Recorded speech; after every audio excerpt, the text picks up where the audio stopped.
Hello and welcome to my channel, Haylee Marie Vintage. Today I am doing kind of a very different sewing project for me. We are actually, I don't know if mending is the right term, but we are adapting some garments today. So I have 3 garments in my closet that I absolutely adore, but I can't wear anymore because I have become too big to wear them. And these are a lot of things from my earlier makes when I was a lot smaller and a lot younger, and they're pieces that I would really love to still be able to wear. So I thought I would take you along with me on me making these garments bigger, because I know that like body shifts are not unique to me. As we grow older, our metabolism changes, and that's the beauty of aging. But it does mean that if I want to continue to wear these clothes, I have to adapt them for me. So that is the plan today. I have 3 dresses for you. I have the first, which will be the easiest, which is it's this like black border print peasant dress that I made on this channel quite a few years ago. The second one, which will hopefully be the second easiest or second least difficult, however you want to phrase it, is my beautiful periwinkle corset bust dress that does need a little bit of altering. It is now about 5 inches too small for me. So I'll take you along. I have something that I'm going to try, and then if that doesn't work, we're going to roll with the punches and we're going to try something else. And then the last is actually not made by me. It is a vintage garment I picked up in New York that I thought was so cute, but has a 24-inch waistline. And I thought I would test my skills on this piece, add an extra 4 inches so it can fit me today, or 5, we'll see.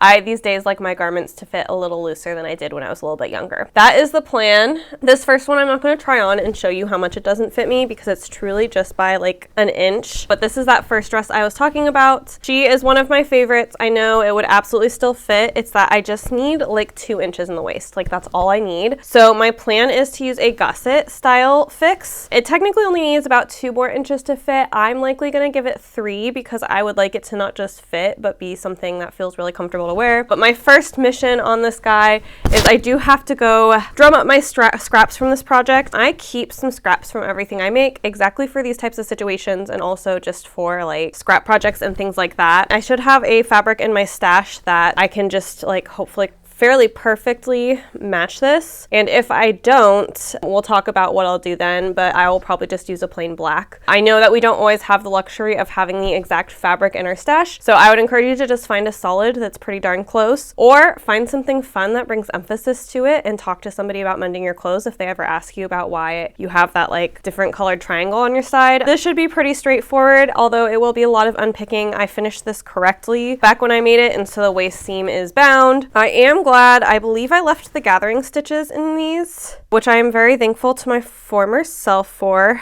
However, yeah, we'll see. We'll see how all of this goes, because yes, I made this so long ago. I think it'll be a little bit of a challenge, but hopefully not too bad, and I will have a dress that fits me very soon again. So we're gonna hop to it, and again, I'm just gonna show you literally what I'm doing. I made this when I was in my seam binding phase. So the first step I have to do is I have to unpick the seam binding along the parts of the waist that I'm then gonna unpick, which is what I'm doing here. Again, I so thank former me for leaving all my gathering stitches in. This was an early habit in my sewing career, but it's not something I do now, but it was really great and convenient for this project. And then once that's open, I am then going to pick open the side seam all the way up to about a 1/2 inch below the dart. That is where I want my gusset to start to pivot over, so I also get some more room for my rib cage. I searched and searched my scrap stash, and I unfortunately did not have any of the border print, which is what would actually match in the bodice. So I do have like the other part of the print, so that will have to do. It's a little bit more visible than what I was going for, but that's okay. And the first thing that I'm doing here is I'm marking my width of what I want each side of these pieces to be, which I believe is 1.5 inches. So that will give me an additional 3 inches. I only need an additional probably inch to get the zipper to zip, but this will give me that extra flexibility to make things like walking, moving, eating, and all of that comfortable in this dress. And with that, I'm going to take that width, pin it at the bottom, and then I'm going to pin the rest of this just flat. So the piece of fabric is flat, everything's flat, and that gives that gusset that will allow for more room in the waist and up into the bodice. You can kind of see this triangle shape forming here. The technical way to do a gusset correctly is usually to stitch like you would a normal seam around the 4 corners and like pivot and all of that. I don't care if I have top stitches, this is already a visible mend. It's black. I'm not that worried about it. So I'm actually going to top stitch my gusset down. And then once that's done, I am going to repin the skirt to the bodice. Luckily, even though I left the gathers in and like the gathering stitches in, I must have packed these pretty darn tight because I actually have enough room on the gathered side, so the skirt, to match the waistband, which doesn't really make sense to me, but I will take it because it means I didn't have to redo any gathering stitches, which is what would have eaten more time in this project. So I'm happy. So I'm gonna now re-sew that waist seam here. And then I tried it on real quick, made sure this was the measurement I thought it was. Spooky's gonna join me on the sewing machine, even though you just barely saw her fur. And then what I'm doing here is I'm re-adding in some seam binding to the waist so it'll match the finish of the rest of this dress. The seam binding around the waist is a practice I used to keep pretty broadly across the board sewing wise, but I started to be more okay with having pinked seams. So I stopped using as much seam binding, but because this is the finish I made this dress with, I want to make sure to re-put on the finish so that way this fix is as seamless as possible. And like usual when I do this, I did not pin the seam binding on, so I caught a whole bunch of my gathered skirt and I'm going to have to unpick it. I like to just show these things to show that like even though I'm fairly experienced, I still make silly mistakes, and it's totally fine to make silly mistakes. You can always unpick and move on. And this is the end process of this dress. You can see the gussets pretty clearly in the break in the pattern. I am totally okay with it because now this dress fits, and I forgot how much I absolutely adore this dress. It's truly one of my favorites to wear. I definitely should be making more things out of this pattern. I look so great in it, and I can't believe I've let this thing just sit in my closet for the past like year or so without doing this fix, which was so simple and easy, and now I can wear this and feel super comfortable in it. Okay folks, I am gonna skip the microphone because I don't feel like setting it up, but I am taking a look at this dress here, showing you the back. As you can see, she doesn't fit by quite a bit. I made a really long time ago on this channel. I was a lot smaller back then, and I also probably made this arguably a little bit too small. I would never make something this small in the future. Now I know better, but my plan is I'm first gonna try to figure out how far, which is what I thought. So it's about 4 inches too small. So there's a lot of different ways I could solve this. I'm going to try something completely different for me, and I'm gonna try to solve it by doing a lace-up technique. And then once I do that, I can try this on and refit it. And if needed, I can actually take out these cups and re-put them in to fit properly if I decide that's something that I need to do. I'm hoping I don't think it's something I need to do because it doesn't sound super exciting or fun for me to do that. If I technically wanted to fix this dress without using lacing, I would do it by taking this bodice apart, adding an additional side panel, maybe adding an additional back panel, and then re-put to the dress all the way back together again, including like gathering the skirts and doing all of that stuff. That would be the ideal way to do it. I don't feel like doing that. So yes, I'm just gonna do the lacing, and then I'll maybe switch out the cups if I can't. I think once this fits properly, the cup could technically being like a size bigger, but I don't think the dress will be a loss if it's not a size bigger. So I am hoping to not have to do that either. But we're gonna see how it all goes because I haven't worn this dress in a long time, and I would really like to again because it is seriously one of my all-time favorite makes. I'm trying to decide how fastidious I want to be, so I bought this off of the internet. They called it periwinkle. It is lilac. The question is, do I just use the lilac ones, or do I take the time to make my own set of loops now that I've seen how these are made? It's just loops sewn on to like sew through boning. So I could sew it myself. I think I'm trying to decide. I have been dealing in the like big pain flare right now, so I think it is not wise for me to use my spoons making this when I have something that's good enough. So I'm going to try to let my perfectionist sit at bay, especially because this is already not a perfectionist fix, and just get started. My first order of operations here is going to be to unpick the zipper. This was not nearly as bad as I thought it would be because I forgot I sewed this whole garment with embroidery thread, which I know is a crazy thing to do, but there were no like all-purpose threads that anywhere near matched this fabric. So I stand behind this decision, and I did pull out that same embroidery thread for all these fixes, but I do understand it's not exactly the right choice, but I am not a good enough top stitcher to have clearly very visible top stitching. We're gonna do what we can do here. And basically the boning channel was made by the other part of the zipper, so I had to real quick top stitch and re-sew my boning channel.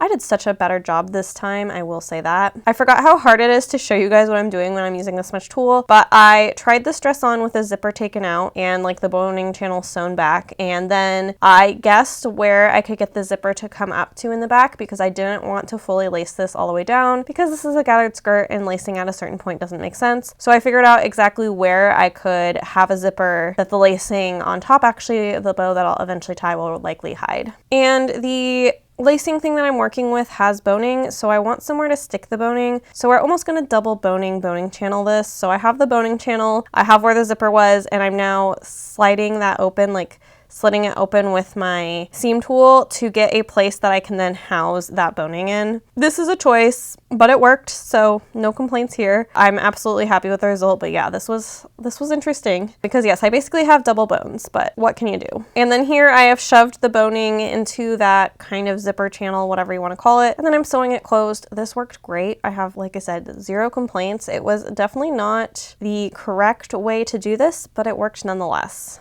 And then I still had a few inches of the skirt that was going to need lacing, so I cut this boning separately and then sewed it in. The skirt had the boning out, and if I've learned anything about boning, it's that it should always be covered because otherwise it will drive you crazy and hurt your body. So I'm real quick pressing out a scrap of lining to go and become kind of like a boning cover. It's not a boning channel, but it is at least a cover, and this will keep the boning from touching my skin.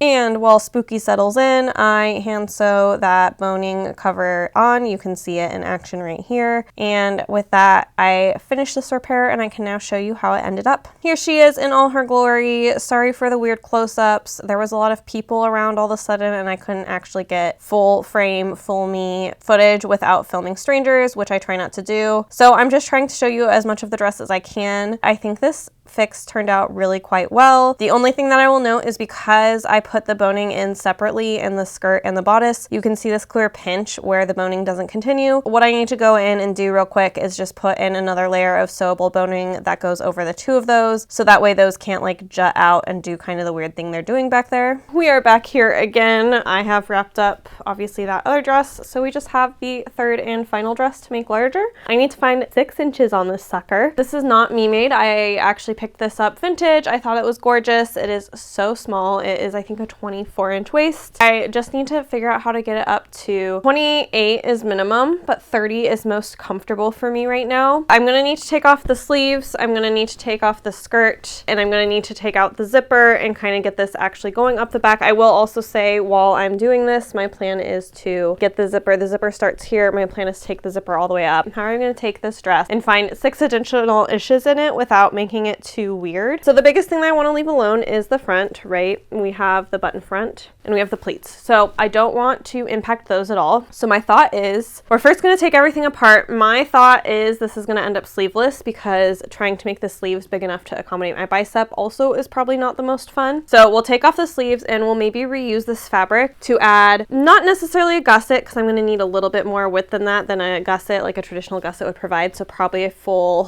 1.5 inches here, 1.5 inches here. We have 3 inches and then 1.5 inches on each side of the zipper up back. Because the pleating is done so beautifully and I don't think I really want to mess with that visually, I will also be adding in the fabric at the back. But I had brought this dress to my fabric store, one of my local fabric stores, Wildwood Creative, down in Renton, and I had purchased some purple fabric that we're going to use. I think it'll basically just be a purple stripe up the back. I really wanted to have purple side, like just only expand in the sides. That would have been my ideal, but while I was examining this dress and strategically deciding what to do, I figured out that the side seams A and side seam B, actually there is no side seam B, but basically the side seams aren't there to easily put them in the sides. So that is why we're gonna result in doing the back.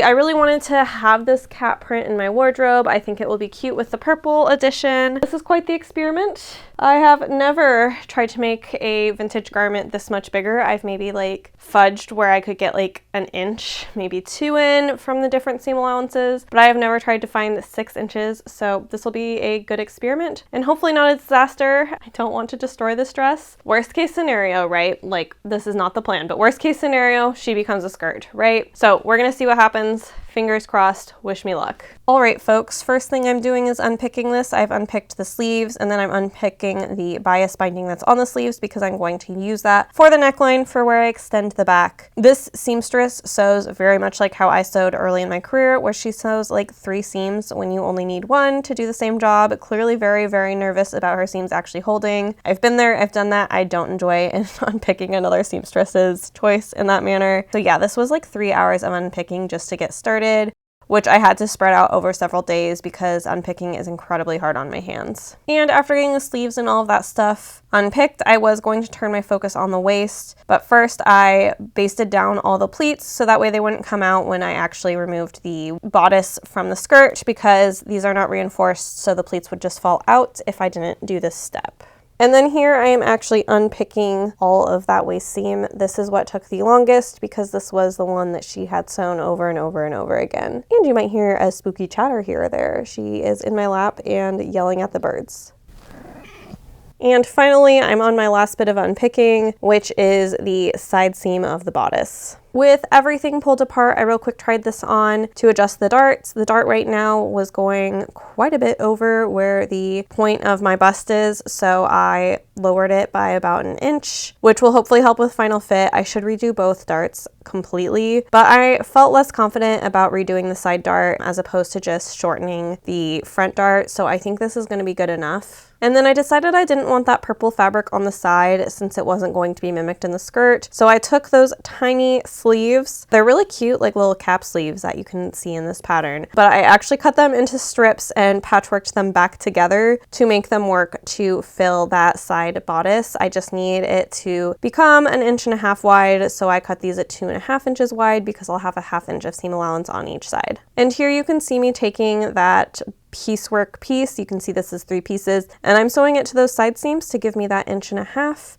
addition in the side bodice. And after sewing the other side seam to it, I am then going to put in this really thin double fold bias tape. This is going to be my binding for the arm seam. I had this just sitting around in my stash, and man, I love a really, really thin bias binding, especially because the sleeve edges for this, for whatever reason, when it was sewn, I don't know if she cut it down or what she did. This was only like had a 1/4 inch seam allowance, so this extra tight binding worked really well for that. And then here I am hand sewing the binding to the inside of the garment, just using a slip stitch. This will be fairly invisible finish and hopefully very comfortable for my arms. I really like the way this bias tape feels. That's the other perk of a skinnier bias tape, is sometimes that really thick bias tape like under your arm can feel really, really like prominent. And I really like this thin stuff because it doesn't do that as much. And I cut 2 of the same width strips to put on the back, and here I am just sewing a basting line because this is going to be where the zipper goes in. And then as you can see here, I am pinning them to the back of the bodice in the middle. Once I get that all sewn up, I will then be pinking the seam and pressing it open. These are the only seams I really finished in the garment because the original seamstress had not finished any of the seams, so I decided not to as well. I don't know, keeping on tradition, I guess. But yeah, these were the only seams I finished, and I felt like it was because it was the new fabric addition. With the bodice done, I sidetracked myself to the skirt. I put in the remaining yardage of fabric in here, and then here I am just sewing on the seam binding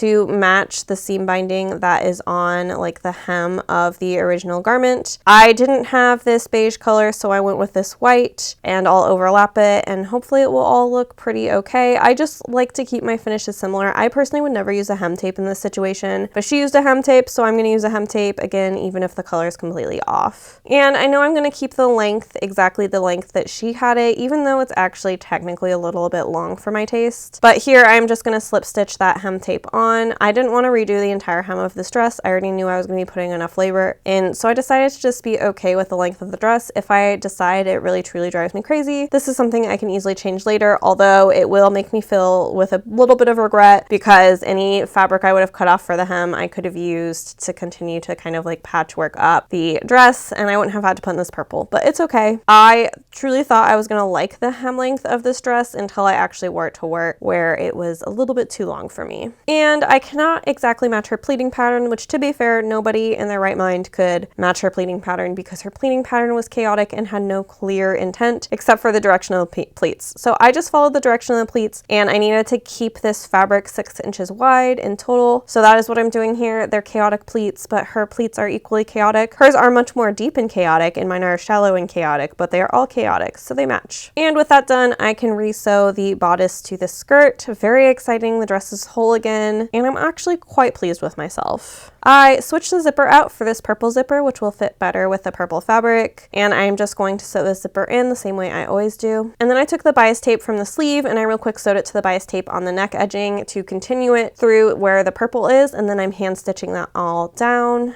And then I got to unpick it all as well as the zipper because I tried this on, and while the 2 inches around the waist worked really well, or 3 inches, whichever it was, the additional 3 inches on the back neckline looked crazy and gappy and bad. So I'm going to need to unpick the zipper as well as some of the bias finishing I did here and get this down at an angle to make it fit both in the waist and in the back. I should know this as someone with fairly slight shoulders that usually I don't need the additional room in the shoulders, I just need the additional room at the waist. Here you can actually see the sharpness of the diagonal line I used. I basically cut out all of the purple fabric, and I actually went in a little bit thinner on the original fabric as well towards the top because I had let out some fabric in the neckline that she had additionally closed up, and I wish I had left it closed up, but I decided since I was taking stuff out of the back neckline, I could just take it out of the back neckline and not reclose some of the side neckline that she had done in like a very rigged and incorrect way. So this is the way I did this. Definitely wish I had figured this out before I had to do a whole lot of unpicking because this project had been so much unpicking. But once I have the zipper reinstalled here, I am all done with this project and she finally fits. Here she is from the front, looking super cute, really comfortable. I definitely made it about 2 inches bigger than I necessarily needed, but I felt comfortable. As you can see, the back is super visible, right? Like it's a solid block of purple, but I think it matches the fabric enough and I kind of like the shape it makes. That said, I definitely still had a little bit of bagginess in the back that I would have maybe, if I hadn't just unpicked the whole garment, redo again. But there's only so much I can convince myself to do unpicking wise. So since this fits and is comfortable and I really enjoy wearing it, I'm going to leave it as is for now, and maybe eventually I'll take some of that volume out of the back. You have seen my process on making things bigger in 3 different ways. Hopefully it was interesting for you guys. I feel like sometimes I make these videos and they end up a little bit boring, but I do think it's really important to learn how to repurpose your clothes and repurpose the things you already make and love, because if you already know that you love it, it's worth the effort to put more effort into it to make it something that you can still wear. I have like so much like missed being able to wear these clothes, so I'm so happy that now I can wear these clothes again. It makes me really excited and it feels really good, and it was mostly fairly simple to do. Of course, it wouldn't be my channel without a spreadsheet, so I do have one for you today. I'm not going to go through like a full budget breakdown or anything like that, but I am going to talk about what it cost for me to fix these things and how much time it took, because I do think that is important and relevant information. All of these are things that you could absolutely, take to a tailor and have them make them bigger. It will be a lot more expensive than if you do it yourself, if you are capable of doing it yourself. Tailors are always pretty expensive, as they should be. It's a very specialized skill. I know when I have gone to tailor, I'm always, I don't want to say shocked when they tell me what the charge will be, because usually it's actually very reasonable considering what I'm asking them to do, but it is really expensive. So I'm really glad that I now have the skills, because I consider tailoring actually quite a different skill set than necessarily dressmaking. There's of course overlaps, but they are quite different. So it was fun to put on my tailor's hat and figure some things out. So for the first dress, for that kind of black peasant dress, I approximated about $1 notions, because the only notions I had to buy for this was the thread. I had the scraps left over from when I made the dress itself. This was a $1 repair on my budget, and it only took me an hour and a half. I wish I did this last year. I haven't been able to wear this dress for about a year. I've been sad about not being able to wear this dress, and it was such a fast fix. I really truly wish I did it sooner. For my periwinkle princess dress, this is another one I should have done sooner. It's so easy to put off kind of this type of mending and things like that. I'm sad I put both of these off, because not only could I not wear these for a while. They also like made me feel sad when I saw them, and that was, now in retrospect, pretty unnecessary. For the periwinkle dress, this was a more expensive repair. In the future, I won't buy the cording. The place where I put the lace ups in, I bought it because it was my first time using it and I didn't know how I would feel about it or how it would work. So it was quite expensive. It was almost $40 for the amount that I used. In the future, I would just make it myself. I think like $40 is a fully reasonable thing to charge for it, because it does take quite a bit of labor and skill and technicality to make something like that. However, that said, I definitely could have made the same thing for about $5, but it would have taken several hours, right? So I spent the money and I got the time back, as well as the spoons. I'm not probably in a place where I should arguably be doing certain things if I can just pay to have the supply ready made. But yeah, so my total cost between the lacings, the ribbon itself, and then I put like $1 charge for the thread. So my supply cost to fix this dress was $49.89. Again, if you make your own lace up boning, you would not spend that much. Also, it would match perfectly. That's like my biggest pet peeve about this fix, is that the lace up part doesn't match, but I'm not going to redo it. I don't have energy to redo it. So I'm not going to, but I will say like that's its biggest downfall, I suppose. And this only took me 3 hours to do. Again, this falls in the category of I should have done this so much longer ago. I would have been able to wear this dress to a lot more occasions, and now I get to wear them again. I'm actually quite pleased. I'm very excited about these two. And then the last guy, this cat dress that I'm wearing today. I do love this dress. I wear it at work. I feel super comfortable and great in it, but I have feelings. So this actually was pretty cheap for me to do. I spent $9 on the fabric and about $2 on zipper and thread and the binding tape that I had used. So I spent $10.90 on this fix. Relatively affordable. However, I can't remember how much I spent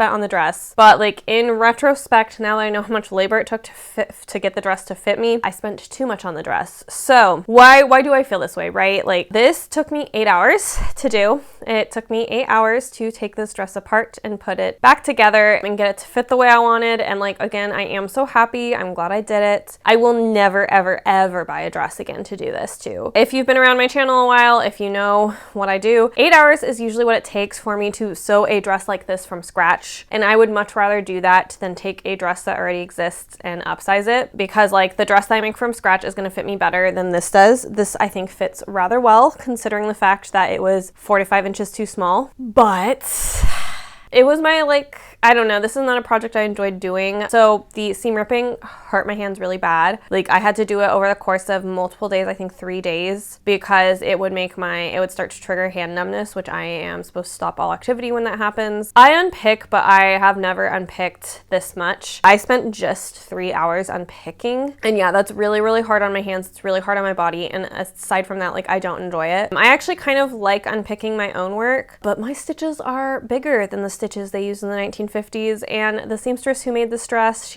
I did this when I started sewing too, she was clearly anxious her seams wouldn't actually hold. So a lot of her seams had 3 rows of stitching in it. So yes, no, thank you. I will never do this again. It's one thing to unpick your own work and pay for your own sewing mistakes and consequences. It's another to unpick somebody else's work and pay for all of their mistakes. She sure as hell is better at a neck binding than I am though. I will give her that. This was a pretty miserable project for me. I'm really excited this dress fits. I feel really good in this dress. I can see myself wearing this dress a whole ton this summer. I love the print. I love the cats. I love the colors of it. Like I think it's a really fantastic dress. I'm really happy I took on the 8 hours of labor to make this larger. However, I think I still spent probably like $100 or so on this dress, probably even a little bit more because I bought it in New York. And like, I think I would only undertake a project like this again if the dress was under $30. I don't think I would like buy a dress at a boutique the way I did and retrofit it to fit me. In retrospect, now that I've put it together, I might have tried to find a matching cream fabric to make it a little bit more subtle that I made this dress bigger. I think also going for something so bold, but I had a different vision before I picked apart the dress of having like these kind of side stripes of purple that I think I would have felt really differently about than I do with the purple up the back. It would have been a lot more of like a design statement if I had done it that way, but I chose not to. But I personally, now that I have done this, which this was an experimental thing, I bought this dress to size it up to see how I felt about sizing up like clothing? And the answer is, if I made it, I am happy to make it fit me again, because like if I made it, I'm likely not having to spend longer than like 3 to 4 hours to make it larger, because I know how it was made, I know how to unpick it, I know how to make all those choices. But with this guy, I would say that's like not how it went. That's all the info. I hope this encourages you to try making some of your clothes bigger or smaller, or whatever you need to do to make clothes fit you. This was a really rewarding process. I know I just talked about how much this was not a rewarding process on this dress. I will say, when I could put this dress on and it fit me the way I wanted, that was fairly rewarding. And I think it was like worthwhile. And like, I definitely, the other 2 dresses, I think after upsizing those dresses, I never again will declutter a dress that I know I can make bigger. I think I now feel empowered to make that choice, and I'm excited about that. I'm excited to hang on more to the pieces that are really, really special to me. I do make plenty of things that I feel okay and ready to let go by the time I grow out of them, but it's good to know that pieces that I don't feel okay about letting go, I can make larger and make my size. This was a bit of a different video for me, but I am trying to also encourage people to do work on their own clothes and make your clothes fit you, and not to just get rid of something because it doesn't fit, within reason, right? I don't think I'll spend 8 hours to make a dress bigger that I didn't make again, but I absolutely think that especially an hour and a half to make one of my most favorite dresses I've made of all time fit me again, gosh, I absolutely feel more confident to make things bigger and make things fit me again, and I feel empowered to do so, and that's really exciting. And I think that is part of the joy of sewing your own clothes, is that you don't have to say goodbye to something when it no longer fits you, that you can potentially take it and readapt it for your body. Of course, like I think there is probably a limitation, right? Like I went up 2 sizes, I think. So it was doable. I will say, like, if I had made that dress when I was 16, I don't think I could upsize it to my current body, because that would be taking it up 10 sizes, I think. And that's like definitely not realistic for me. Definitely, I think there is like a limitation to these techniques, right? But I think don't be discouraged if you put something on and you made it and it doesn't fit, because I think there is a lot of potential that you can use, hopefully some scraps or things that you saved and those clever little sewing skills to make it fit you again. This is definitely like the type of video that I really enjoy doing and making, and I find personally very rewarding. So hopefully you enjoyed it as well, because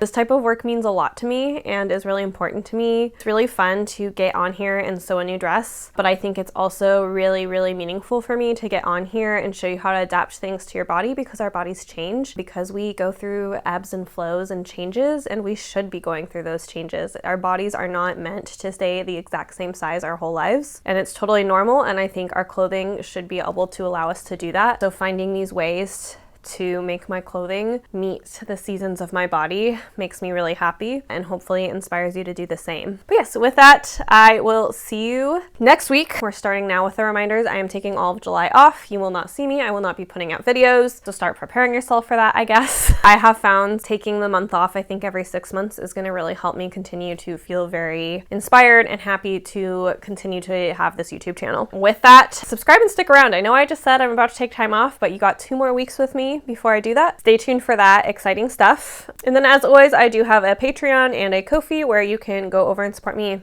on monthly memberships, where you will get your videos on Mondays instead of on Fridays. As always, you can support this channel for free by giving it a thumbs up and commenting down below. It helps me in the algo. So I will see you next week, and I'm excited to show you what I have in store. Bye!